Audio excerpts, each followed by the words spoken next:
We have more for your ears only. I'm David Alpern. I'm Catherine Herzog with this news quote. Policies and practices which have led to the continuation of the abuse by and the impunity of the perpetrators. That was the charge against the Vatican in a report by the United Nations Committee on the Rights of the Child. Church supporters found the indictment somewhat undermined by the report's additional criticism of the church's policy on abortion and contraception. Also last week, it was reported that a cardinal entrusted to burn the notes of the late Pope John Paul II has arranged to have them published instead, saying it would be a crime to destroy them. Now this. By providing heavily subsidized health insurance to people with very low income, and then withdrawing those subsidies as income rises, the act creates a disincentive for people to work. Listen, there's widespread doubt about whether this administration can be trusted to enforce our laws. And it's going to be difficult to move any immigration legislation until that changes.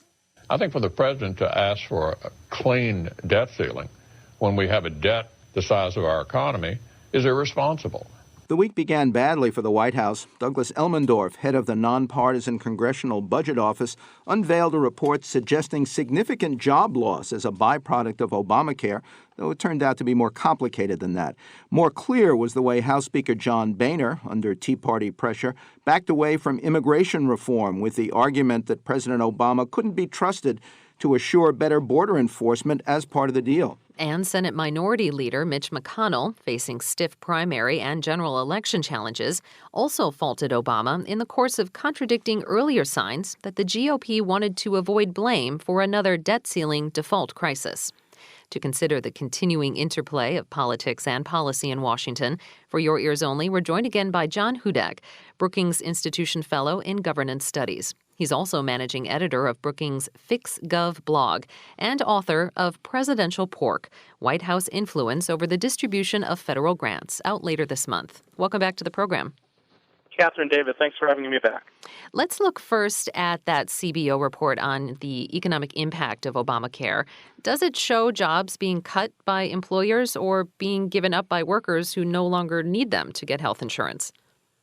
Well, as you said, this is a sort of complicated issue. So there will certainly be some employers that are going to cut jobs because of the Affordable Care Act. Of course, what we're also going to see is a lot of employers, particularly in the healthcare industry, who hire a lot of people because of the Affordable Care Act. But the flare-up this week was about people who don't need to work or can be situated in a better employment situation, and they're not locked into a job that provides them health care because there are now so many other health care options. And so it's these people who are close to retirement, who want to raise kids, who want to care for someone elderly, or who maybe want to start a new venture, who now have a more freedom to do that. And that's what's factoring into this reduction in employment hours. For all the disasters in rolling out Obamacare, the CBO projection of 6 million enrollees this year is just 1 million short of the original goal. Do you read that as a failure or close to success? I think it's showing some pretty decent success. Like you said, given how terrible the first month of the rollout of the website was, I think there were a lot of people who thought that 6 million mark was going to be missed by a dramatic number. To only be 1 million short right now really isn't that bad in the grander scheme of things. Also contradictory and controversial last week was the latest Labor Department report, a disappointing 113,000 new jobs in January when 185,000 were expected, but still a 6-year low unemployment figure to 6.6%, despite more Americans entering the labor force than leaving it.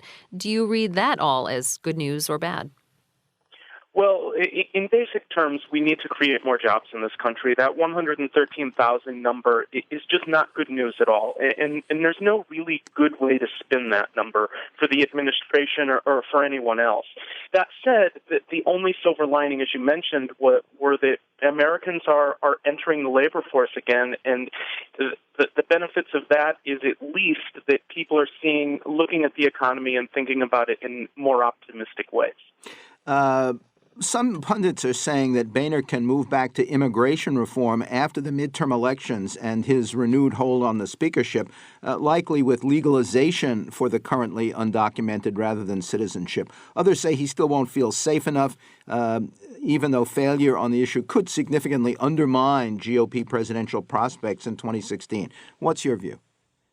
I think if Boehner is going to move on immigration reform, you're right. It's only going to happen after the midterm elections. He has a bit more freedom. He's also going to have a different Republican conference. There's going to be some people who get beat. There's going to be some new fresh faces, new fresh-faced Republicans in the House. And so I think understanding how Boehner moves forward in part will be who he has to deal with and how strong he feels he can work with some of the new people and get around some of the people who have left.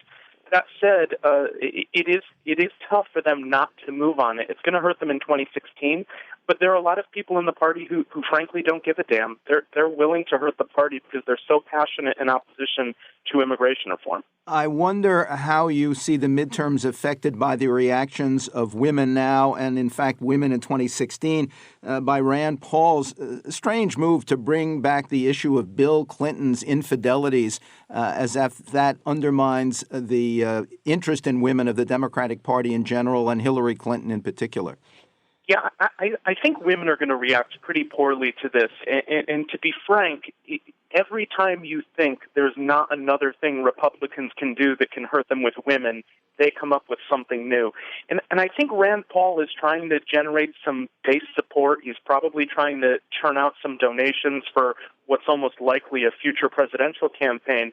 But frankly, Americans were tired of the Lewinsky scandal when the Lewinsky scandal was happening, and I'm pretty sure they're not going to care much about it 17 years later. And so this is a really big political mistake in the long run for Rand Paul, even if it brings in some short-term campaign donations for him. John Hudak is a Brookings Institution Fellow in Governance Studies and managing editor of Brookings' FixGov blog. His new book is Presidential Pork, White House Influence Over the Distribution of Federal Grants, out later this month from Brookings Institution Press and Amazon.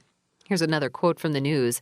If Republican governors want to keep embracing him as their chair, as their model for the future, we're happy to help them out. That was Florida Congresswoman Debbie Wasserman Schultz, chair of the Democratic National Committee, on her party's latest salvo of videos disparaging New Jersey Governor Chris Christie in connection with apparently political lane closings on the George Washington Bridge. Next, arms and the men and the money for your ears only.